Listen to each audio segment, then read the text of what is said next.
Hey guys, so if you're looking on how you can change the brightness on your Gigabyte, so on the back of your like where you're gonna have the buttons, right there you're gonna have a menu right here on from the back of it, and you're just gonna press it, and there you're gonna get to the menu, and there you'll be able to change it.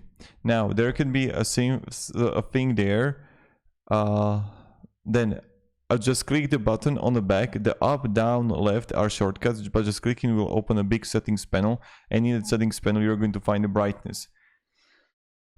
Now what you can do to change the brightness, if you can't change it, just turn off the HDR. So turn the HDR in the settings and you will be able to change the brightness.